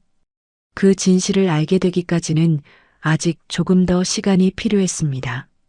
화려한 성공 뒤에 숨겨진 깊은 외로움. 이하는 그렇게 8년을 살아왔습니다. 어느 날 지수에게 뜻밖의 연락이 왔습니다. 어머니가 입원해 계신 요양병원 이사장실로 오라는 전화였어요. 지수는 의아했습니다. 왜 갑자기 이사장이 자신을 부르는 걸까요? 불안한 마음을 안고 병원에 도착한 지수는 이사장실 앞에서 잠시 멈춰 섰습니다. 무슨 일일지 짐작이 가지 않았어요. 심호흡을 한 번 하고 문을 두드렸습니다. 들어오세요. 묵직한 목소리가 들렸어요. 지수가 문을 열고 들어서자 넓은 이사장실이 눈에 들어왔습니다. 창밖으로 서울 시내가 한눈에 보였고 값비싼 가구들이 가득했죠. 그리고 커다란 책상 뒤에 한 남자가 앉아 있었습니다. 박 회장이었습니다. 60대 후반으로 보이는 남자였어요. 머리에는 흰머리가 섞여 있었고 얼굴에는 깊은 주름이 패여 있었습니다. 하지만 눈빛은 날카롭고 차가웠어요. 오랜 세월 사업을 하며 단련된 사람 특유의 눈빛이었죠. 한지수 씨죠? 앉으세요. 박 회장이 손짓으로 소파를 가리켰습니다. 지수는 조심스럽게 소파에 앉았어요. 등이 뻣뻣하게 굳어졌습니다. 왠지 모르게 긴장이 됐거든요. 박 회장은 천천히 자리에서 일어나 지수 맞은편 소파에 앉았습니다. 그리고 지수를 찬찬히 훑어봤어요. 마치 물건을 품평하듯이요. 지수는 불쾌했지만 내색하지 않았습니다. 지수 씨 사정은 대충 알고 있습니다. 한성그룹 회장의 딸이셨죠. 지금은 많이 힘드시다면서요. 박 회장의 말에 지수는 움찔했습니다. 이 사람이 자신에 대해 알아본 거였어요. 왜 그랬을까요? 네, 그렇습니다만 그게 무슨 상관이신지요? 지수가 조심스럽게 물었습니다. 박 회장은 입꼬리를 살짝 올리며 말했어요. 단도직입적으로 말하겠습니다. 나랑 결혼합시다. 지수는 귀를 의심했습니다. 지금 뭐라고 한 거죠? 결혼? 처음 보는 사람이 대뜸 결혼하자고요? 지금 무슨 말씀을 하시는 건지 모르겠네요. 지수의 목소리가 떨렸습니다. 박 회장은 태연하게 다리를 꼬며 말을 이었어요. 내 사정을 말씀드리죠. 나는 3년 전에 아내와 사별했습니다. 자식도 없어요. 사업을 하다 보니 대외적으로 혼자인 게 불편할 때가 많습니다. 그래서 형식적으로나마 아내가 필요해요. 지수는 아무 말도 하지 못했습니다. 박 회장의 말이 이해가 되지 않았거든요. 왜 하필 자신인 걸까요? 왜 저인 거죠? 지수 씨가 적합하기 때문입니다. 한때 재벌가 상속녀였으니 품이 있는 자리에 어울리는 법을 알고 지금은 빈털터리니까 내 조건을 거절하기 어려울 겁니다. 박 회장의 말은 냉정했습니다. 마치 사업 계약을 논하듯이 담담했어요. 지수는 자존심이 뭉개지는 것 같았습니다. 이 사람은 자신의 처지를 이용하려는 거였어요. 저는 그런 거래에 관심 없습니다. 지수가 차갑게 말하며 자리에서 일어났습니다. 그때 박 회장이 말했어요. 어머님 치료비가 많이 필요하시다면서요. 지수는 발걸음을 멈췄습니다. 심장이 덜컥 내려앉았어요. 박 회장이 천천히 일어나며 다가왔습니다. 내가 알아보니까 어머님 상태가 많이 안 좋으시더군요. 알츠하이머에 심장까지 안 좋다면서요. 심장 치료비에 알츠하이머 치료비까지 한 달에 1,000만 원이 넘게 든다죠. 지금 지수 씨 형편으로는 감당이 안 될 겁니다. 지수는 주먹을 꽉 쥐었습니다. 이 사람은 자신의 약점을 정확히 알고 있었어요. 박 회장이 지수의 앞에 섰습니다. 그리고 낮은 목소리로 말했어요. 내 조건을 들어보세요. 지수 씨가 나와 결혼해주면 내가 어머님의 평생 치료비를 전액 부담하겠습니다. 최고급 병실, 최고의 의료진, 필요한 건 다 해드리죠. 지수의 숨이 막혔습니다. 평생 치료비 전액이라니. 그건 지수가 평생 일해도 벌 수 없는 돈이었어요. 그리고 지수 씨 아버님이 남긴 빚도 내가 다 갚아드리겠습니다. 지수 씨는 더 이상 새벽부터 밤까지 일하지 않아도 됩니다. 박 회장의 목소리가 달콤한 유혹처럼 귓가에 맴돌았습니다. 지수는 머릿속이 복잡해졌어요. 솔깃했습니다. 이 제안을 받아들이면 모든 고통이 끝나는 거였어요. 하지만 그건 자신을 파는 거나 마찬가지였습니다. 자신의 아빠뻘 되는 남자와 거래로서의 결혼. 지수는 고개를 저었어요. 저는 그럴 수 없습니다. 왜요? 아직도 전 남편을 사랑하기 때문에. 박 회장의 말에 지수는 숨을 멈췄습니다. 이 사람은 그것까지 알고 있었어요. 박 회장이 피식 웃었습니다. 서희연. 지금은 미국에서 꽤 잘 나가더군요. 하지만 그 사람은 지수 씨가 버린 겁니다. 아직도 미련을 갖고 있을 이유가 있나요? 지수의 눈에 눈물이 그렁그렁 맺혔습니다. 버린 게 아니에요. 내가 떠나보낸 거예요. 하지만 그 말을 할 수는 없었습니다. 박 회장은 명함 한 장을 지수 손에 쥐어줬어요. 일주일 드리겠습니다. 잘 생각해 보세요. 어머님을 살리고 싶다면 연락 주세요. 박 회장은 그 말을 남기고 이사장실을 나갔습니다. 지수는 텅 빈 방에 혼자 남았어요. 손에 쥔 명함이 천근만근 무겁게 느껴졌습니다. 병원을 나온 지수는 한참을 걸었습니다. 어디로 가는지도 모르고 그냥 걸었어요. 머릿속에서 박 회장의 말이 맴돌았습니다. 어머님의 평생 치료비 전액, 빚도 다 갚아.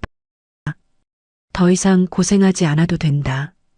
지수는 공원 벤치에 털썩 주저앉았습니다. 하늘을 올려다봤어요. 해가 지고 있었습니다. 노을이 온 하늘을 붉게 물들이고 있었죠. 남편 생각이 났습니다.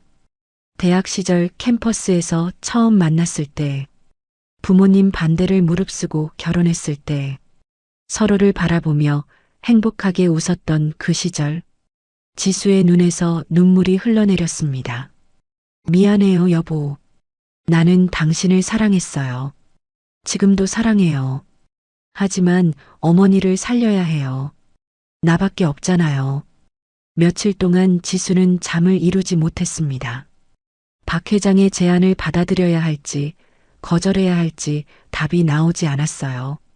그러던 중 병원에서 긴급 연락이 왔어요. 지수는 달려갔습니다. 중환자실 앞에서 의사가 심각한 표정으로 말했습니다. 어머님 상태가 위중합니다. 심장에 큰 무리가 왔어요. 당장 수술을 해야 하는데 수술비와 이후 집중 치료비까지 합치면 상당한 금액이 필요합니다. 비용 문제가 해결되지 않으면 진행하기 어렵습니다. 지수는 유리창 너머로 어머니를 바라봤습니다. 각종 기계에 둘러싸여 누워 계신 어머니. 너무나 작고 연약해 보였어요. 지수의 가슴이 찢어지는 것 같았습니다. 어머니가 저렇게 고통받고 계시는데 내가 할 수 있는 게 아무것도 없다니. 지수는 주머니에서 박 회장의 명함을 꺼냈습니다. 구겨진 명함을 한참 동안 바라봤어요. 그리고 천천히 휴대폰을 꺼내 번호를 눌렀습니다. 신호음이 울렸습니다. 지수의 손이 떨렸어요. 곧 박 회장의 목소리가 들렸습니다. 결정하셨습니까? 지수는 눈을 질끈 감았습니다. 그리고 떨리는 목소리로 대답했어요. 하겠습니다. 결혼하겠습니다. 전화를 끊고 지수는 병원 복도 벽에 기대어 주저앉았습니다. 온몸에 힘이 빠져나갔어요. 눈물이 멈추지 않았습니다. 이게 맞는 걸까? 이렇게 해도 되는 걸까? 지수는 알 수 없었습니다. 다만 어머니를 살리기 위해서는 이 방법밖에 없다고 그렇게 스스로를 납득시킬 수밖에 없었습니다. 창밖에는 어둠이 내리고 있었습니다. 지수의 마음처럼 캄캄한 밤이었습니다. 그 무렵 이하는 8년 만에 한국 땅을 밟았습니다. 인천공항에 내린 이한의 모습은 8년 전과 완전히 달랐어요. 맞춤 정장에 고급 시계, 당당한 걸음걸이. 그를 수행하는 비서와 경호원들이 줄줄이 따랐습니다. 공항을 빠져나오자 기자들의 카메라 플래시가 터졌어요. 서인그룹의 젊은 총수 서이안. 미국에서 창업해 단 6년 만에 10조 원 가치의 기업을 일군 전설적인 인물이었습니다. 실리콘밸리의 신하라고 불렸죠. 이제 그가 고국으로 금이 환영한 거였어요. 하지만 이안의 표정은 밝지 않았습니다. 성공의 기쁨보다 가슴 한구석에 자리 잡은 응어리가 더 크게 느껴졌거든요. 8년이 지났지만 지수에게 받은 상처는 여전히 아물지 않았습니다. 차에 오른 이안은 창밖으로 서울 풍경을 바라봤어요. 많이 변했습니다. 새 건물들이 들어서고 거리도 달라져 있었죠. 하지만 어딘가에서 지수도 이 하늘 아래 살고 있을 거라는 생각에 가슴이 먹먹해졌습니다. 며칠 후 이안은 업무차 만난 사업가에게서 뜻밖의 소식을 들었습니다. 서 회장님, 혹시 한성그룹 아세요? 오래전에 파산한 회사인데. 이안의 눈이 번쩍 뜨였습니다. 한성그룹. 지수의 친정이었죠. 파산이요? 그게 무슨 말입니까? 아, 모르셨군요. 8년 전쯤에 완전히 망했어요. 회장이 배신을 당해서 회사는 파산하고 뇌졸중으로 돌아가셨대요. 이안은 숨이 막혔습니다. 지수의 아버지가 돌아가셨다고요? 한성그룹이 파산했다고요? 그 말은 지수도 큰 어려움을 겪었다는 뜻이었습니다. 그 집 딸은요? 한지수라는 사람은 어떻게 됐습니까? 이안의 목소리가 떨렸습니다. 사업가는 고개를 갸웃거렸어요. 한지수요? 아, 그 사람. 들리는 얘기로는 엄청 고생했다던데. 그런데 최근에 박 회장이랑 결혼한다는 소문이 있더라고요. 박 회장? 그게 누굽니까? 병원이랑 부동산 쪽으로 큰 손이에요. 나이가 60은 넘었을 텐데. 아마 곧 결혼식 올린다고 하던데요. 이안은 머릿속이 하얘졌습니다. 지수가 결혼을 한다고? 그것도 60이 넘은 남자와? 그날 밤 이안은 잠을 이룰 수 없었습니다. 호텔방 창가에 서서 서울의 야경을 바라봤어요. 머릿속에는 온통 지수 생각뿐이었습니다. 8년 전 지수가 이혼을 요구하며 했던 말들이 떠올랐어요. 당신 같은 무능하고 가난한 남자는 필요 없다. 그 말에 이안은 큰 상처를 받았습니다. 배신감에 분노했고 그 분노를 성공의 에너지로 바꿨죠. 두고 보라고 반드시 성공해서 돌아오겠다고 이를 악물었습니다. 그런데 지금 생각해보니 이상한 점이 한두 가지가 아니었어요. 지수는 원래 그런 사람이 아니었습니다. 돈이나 지위를 따지는 사람이 아니었어요. 부모님 반대를 무릅쓰고 가난한 자신과 결혼했던 사람이었습니다. 그런 지수가 갑자기 돌변해서 이혼을 요구했다? 그리고 이제는 60 넘은 남자와 결혼한다고? 뭔가 이상합니다. 분명히 숨겨진 사정이 있을 거예요. 이안은 새벽에 비서실장을 불렀습니다. 잠이 덜 깬 비서실장이 허둥지둥 달려왔죠. 회장님, 무슨 일이십니까? 새벽 3시인데요. 한 사람에 대해 철저하게 조사해야 해. 누구를 조사하면 됩니까? 한지수. 그리고 파산한 한성그룹. 8년 전부터 지금까지 무슨 일이 있었는지 전부 알아내. 조사는 일주일 만에 완료됐습니다. 서인그룹의 조사팀은 최고의 전문가들로 구성되어 있었거든요. 그들은 파산한 한성그룹의 내부 회계 장부, 법률 문서, 채권 관계까지 모두 파헤쳤습니다. 이안은 회의실에서 조사 보고를 받았어요. 한성그룹은 8년 전 회장의 측근이었던 금융 파트너의 횡령과 차명 지분 문제로 파산했습니다. 회장은 충격으로 뇌졸중을 일으켜 사망했고 부인은 알츠하이머가 급격히 진행되어 요양병원에 입원 중입니다. 이안은 주먹을 꽉 쥐었습니다. 횡령. 바로 그 횡령이었어요. 자신에게 누명을 씌웠던 그 죄목이 장인에게 그대로 돌아간 거였습니다. 한지수 씨는 아버지의 빚을 전부 떠안았습니다. 수십억 원에 달하는 금액입니다. 이안의 얼굴이 굳어졌습니다. 그리고 어머니의 치료비를 감당하기 위해 8년간 새벽 청소, 식당 설거지, 밤 서빙, 하루에 서너 시간밖에 못 자는 생활을 계속해왔습니다. 이안은 숨을 들이켰습니다. 가슴이 찢어지는 것 같았어요.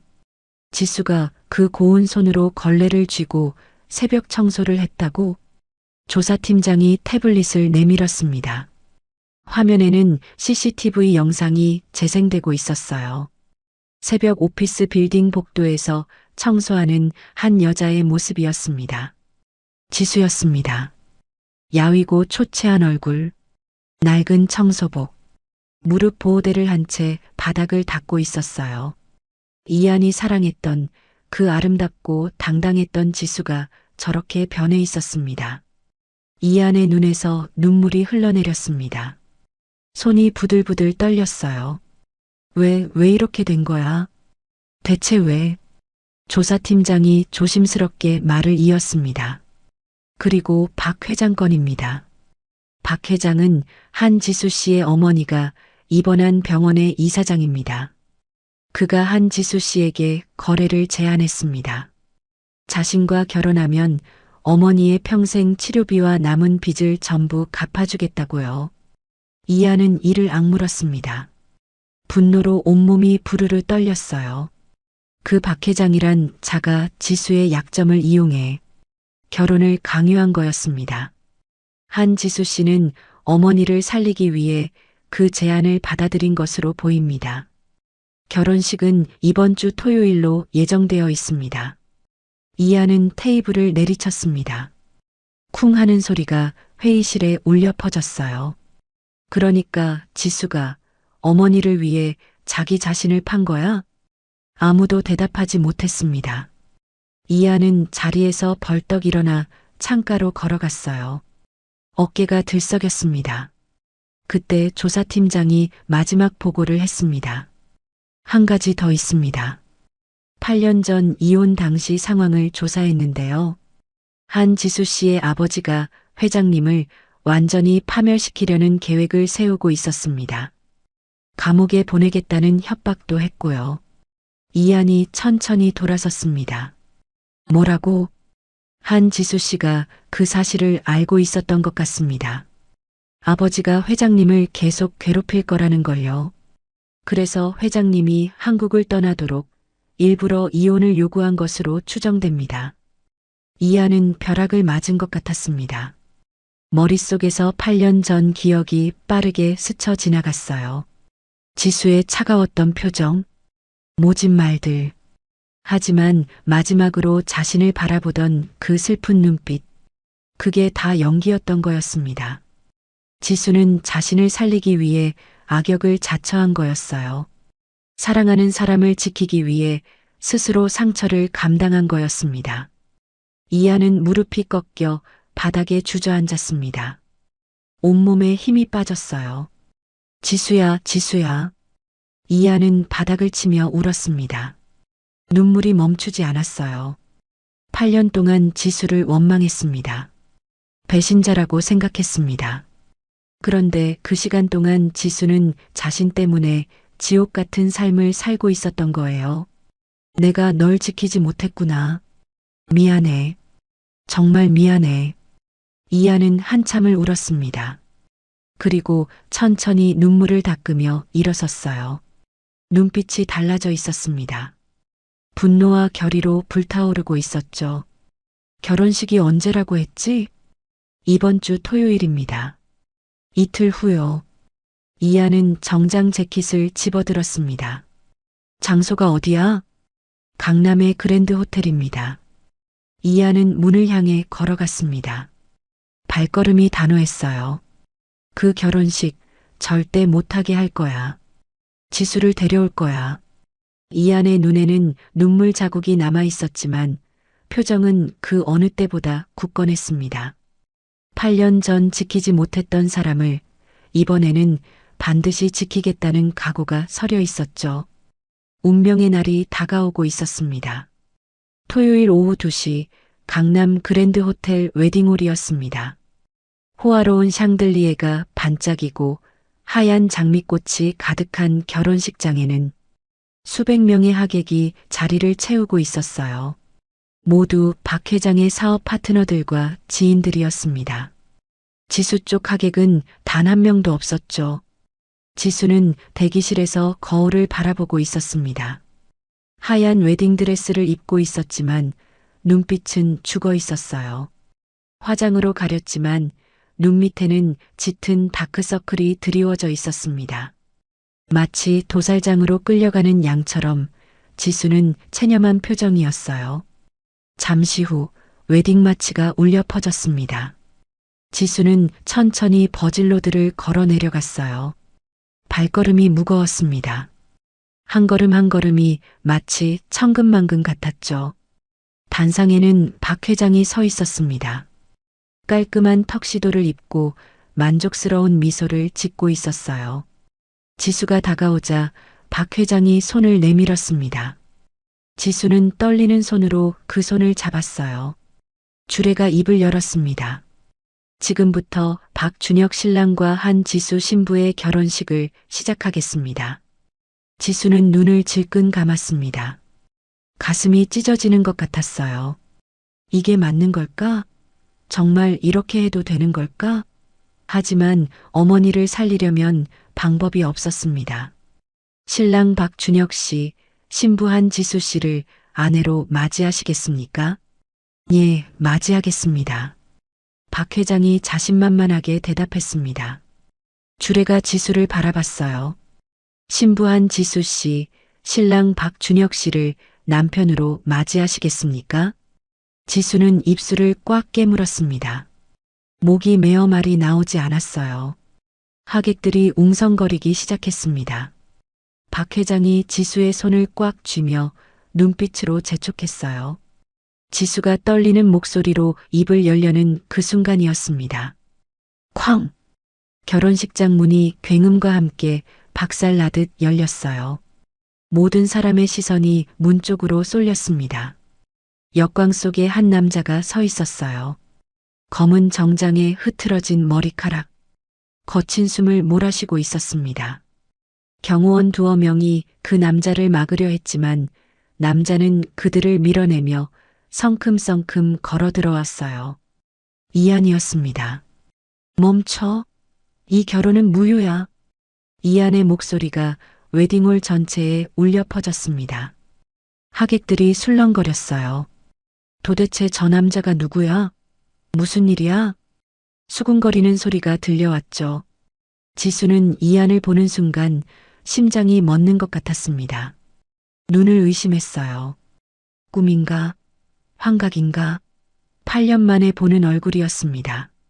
그토록 그리워했던, 그토록 사랑했던 그 사람이 지금 눈앞에 서 있었어요. 이안 씨? 지수의 입에서 떨리는 목소리가 새어나왔습니다. 이안은 곧장 단상으로 걸어갔어요. 박 회장이 분노로 얼굴을 붉히며 소리쳤습니다. 당신 뭐야? 여기가 어디라고 감히.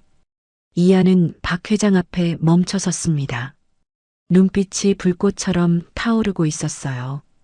그리고 품에서 서류 뭉치를 꺼내 박 회장 앞에 내던졌습니다. 이게 뭔지 알아요?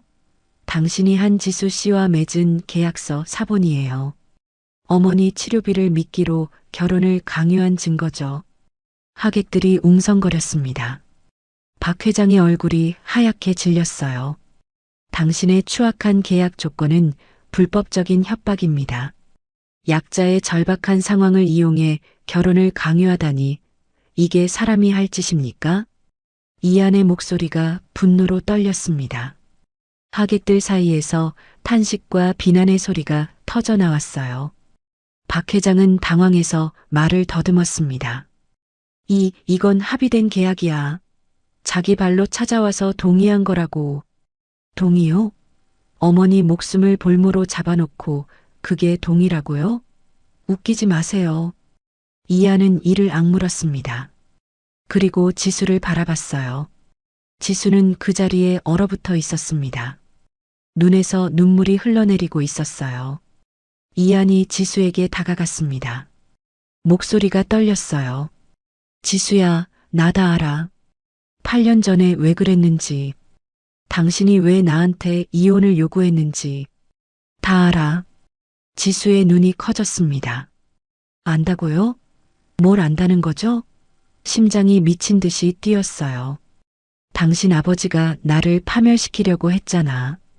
당신은 그걸 막으려고, 나를 살리려고 일부러 악역을 한 거잖아. 맞지? 지수는 더 이상 참을 수가 없었습니다.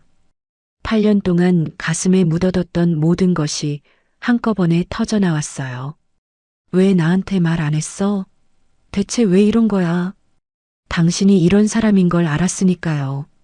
나를 위한 희생을 기꺼이 짊어질 사람이 당신이란 걸 누구보다 잘 아니까 내가 끊어내는 게 맞다고 생각했어요. 당신은 성공해야 하는 사람이었어요. 내 곁에 있으면 아버지한테 짓밟혀서 평생 일어서지 못할 거였어요. 그래서 지수는 더 말을 잇지 못하고 오열했습니다. 온몸을 부들부들 떨며 울었어요. 8년 동안 참아왔던 눈물이 한꺼번에 쏟아져 내렸습니다. 이안도 눈물을 흘리고 있었어요. 가슴이 미어지는 것 같았습니다. 지수가 얼마나 힘들었을까? 나를 위해 얼마나 큰 희생을 한 걸까? 바보야. 왜 혼자 다 짊어지려고 해? 왜 나한테 말 안 했어? 이안은 지수를 꽉 끌어안았습니다. 지수도 이안의 품에 얼굴을 묻고 통곡했어요. 하객들 사이에서 훌쩍이는 소리가 들려왔습니다. 박 회장이 분노로 이글거리는 눈빛으로 소리쳤습니다. 이봐, 서이안. 당장 손 못 놔? 이 여자는 내 신부야. 이안은 지수를 아는 채 박 회장을 돌아봤습니다. 눈빛이 서늘했어요. 신부요? 아니, 이 사람은 당신 신부가 아닙니다. 이 사람은 나의 아내였고 영원히 나의 아내일 겁니다. 이안의 목소리가 웨딩홀 전체에 울려 퍼졌습니다. 단호하고 확고한 선언이었어요. 하객들이 숨을 죽이고 지켜봤습니다. 그리고 걱정 마세요. 당신과 맺은 계약은 제가 무효화시킬 겁니다. 지수 어머니 치료비 제가 다 책임지겠습니다. 남은 빚도 제가 다 갚겠습니다. 당신 도움 따위는 필요 없어요. 박 회장의 얼굴이 분노와 굴욕감으로 일그러졌습니다. 주먹을 부르르 떨었어요. 두고 봐, 서이안. 오늘 일은 절대 잊지 않을 거야. 마음대로 하세요. 저도 가만히 있지 않을 테니까. 이안은 박 회장을 더 이상 거들떠보지도 않았습니다. 그리고 지수의 허리를 감싸 안았어요. 가자, 지수야. 여기서 나가자. 지수는 고개를 끄덕였습니다. 눈물로 범벅이 된 얼굴이었지만 그 눈빛에는 안도와 행복이 어려 있었어요. 이안은 지수를 안고 버질로드를 거꾸로 걸어갔습니다. 하객들이 길을 비켜줬어요. 결혼식장 문을 나서는 순간 눈부신 햇살이 두 사람을 비췄어요. 8년이라는 긴 시간 서로를 위해 헤어져야 했던 두 사람이 마침내 다시 만난 것이었습니다. 지수는 이안의 품에 안겨 중얼거렸어요. 미안해요. 정말 미안해요. 이안은 지수의 머리를 쓰다듬으며 대답했습니다. 아니야. 미안한 건 나야. 진작 찾아왔어야 했는데. 이제 다시는 안 놓을게. 절대로. 두 사람은 그렇게 결혼식장을 빠져나왔습니다. 운명은 8년 만에 두 사람을 다시 이어줬어요. 결혼식장을 빠져나온 이안과 지수는 이안의 차에 올랐습니다. 차가 출발하자 지수는 그제야 실감이 났는지 다시 눈물을 쏟았어요. 이안은 한 손으로 운전대를 잡고 다른 손으로 지수의 손을 꼭 잡았습니다. 울지 마. 이제 다 끝났어. 이제 아무도 당신을 힘들게 못해. 내가 지킬게. 지수는 이안의 손을 꽉 잡으며 고개를 끄덕였습니다. 8년 만에 느끼는 따뜻함이었어요. 꿈만 같았습니다. 그날부터 이하는 약속을 지키기 시작했습니다. 가장 먼저 한 일은 박 회장과의 계약을 무효화하는 것이었어요. 이하는 최고의 변호사팀을 꾸렸습니다. 변호사들은 계약서를 분석한 뒤 이렇게 말했죠. 이 계약은 명백한 강박에 의한 것입니다. 약자의 절박한 상황을 이용해 체결된 계약이므로 법적으로 무효를 주장할 수 있습니다. 이하는 고개를 끄덕였습니다. 진행해 주세요.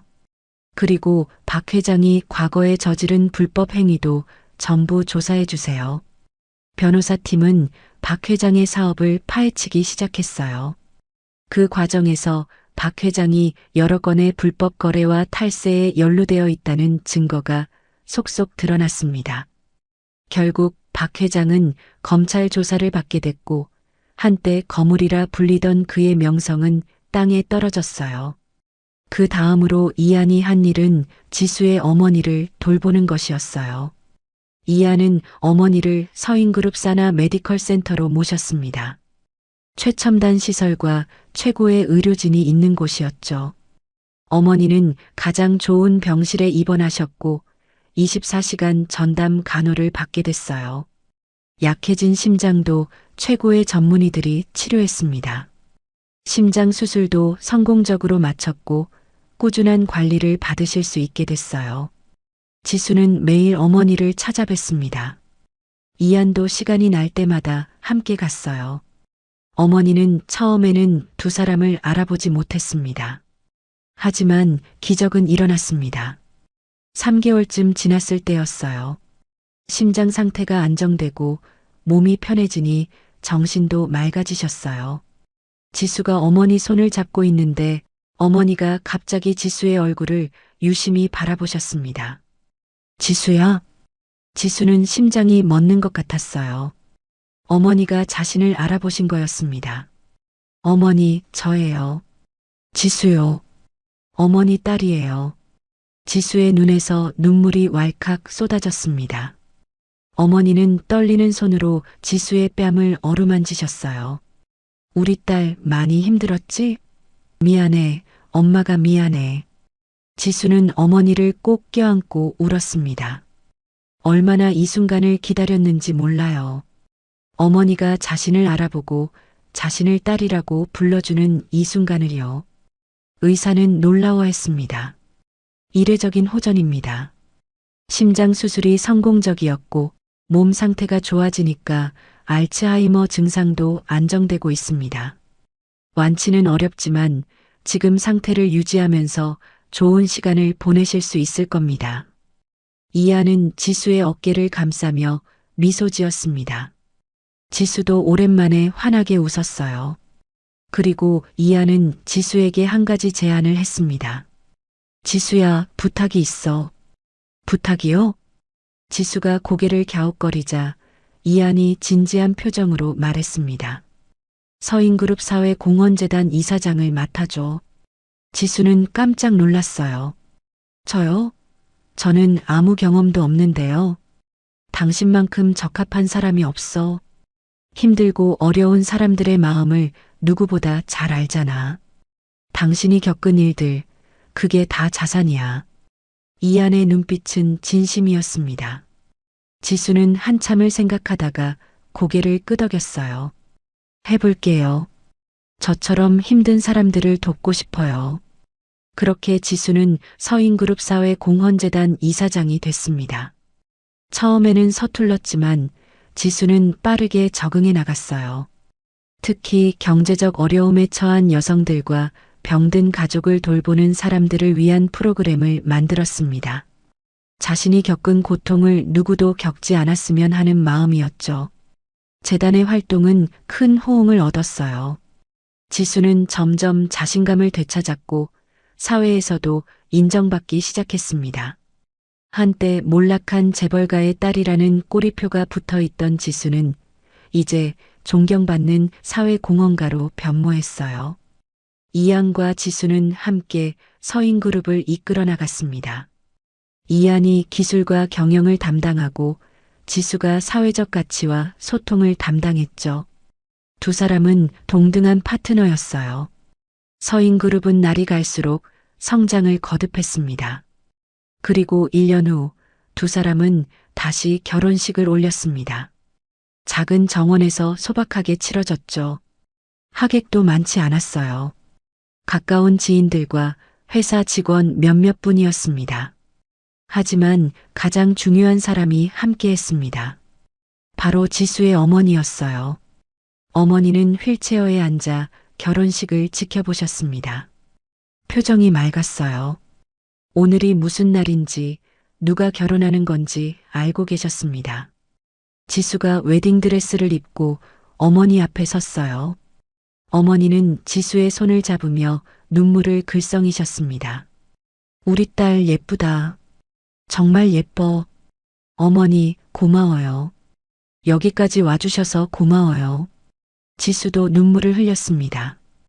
1년 전만 해도 상상할 수 없었던 순간이었어요.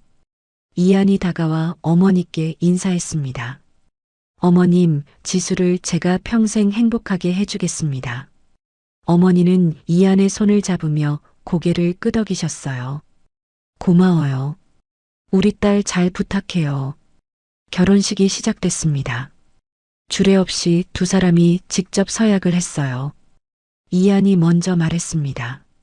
지수야, 8년 전에 나는 당신을 지키지 못했어.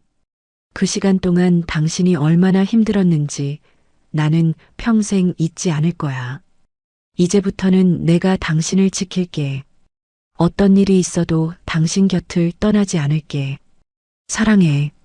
지수도 떨리는 목소리로 대답했습니다. 이한 씨, 나도 8년 전에 당신한테 큰 상처를 줬어요. 미안했어요. 하지만 한 번도 사랑하지 않은 적은 없었어요. 매일매일 당신 생각을 했어요. 이제 다시 만났으니까 절대 놓지 않을게요. 사랑해요. 두 사람은 반지를 교환하고 입맞춤을 했습니다. 하객들이 박수를 치고 환호했어요.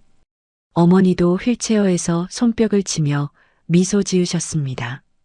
그날 밤 지수와 이한은 정원 한쪽에 나란히 서서 하늘을 바라봤습니다. 별이 가득했어요. 힘들었지? 이한이 물었습니다. 지수는 고개를 끄덕였어요. 네, 정말 힘들었어요. 포기하고 싶을 때도 많았어요. 이제 안 힘들어도 돼. 내가 옆에 있으니까. 이한이 지수를 품에 안았습니다. 지수는 남편의 가슴에 얼굴을 묻었어요. 고마워요. 다시 찾아와줘서, 다시 사랑해줘서. 이한은 대답 대신 지수를 더 꼭 안아줬습니다. 10년 전 대학 캠퍼스에서 처음 만났던 두 사람. 사랑했고, 결혼했고, 헤어져야 했고, 8년 동안 서로를 그리워했습니다. 그리고 마침내 다시 만났어요. 서로를 지키기 위해 헤어졌던 두 사람은 이제 서로를 지키며 함께 살아가게 됐습니다. 힘든 시간은 끝났고 행복한 시간이 시작됐어요. 별빛 아래 서 있는 두 사람의 모습은 그 어느 때보다 아름다웠습니다. 이것이 운명이 이끈 사랑의 완성이었습니다. 오늘의 민낯 사연이 당신의 마음에 작은 울림을 드렸다면 구독과 좋아요로 응원해주세요. 앞으로도 우리 모두의 솔직한 이야기로 함께 위로받고 공감할 수 있도록 말이에요. 오늘 사연의 주인공을 위한 따뜻한 응원의 말씀도 댓글로 남겨주시면 큰 힘이 됩니다. 당신의 하루하루를 응원합니다. 민낯 사연이었습니다.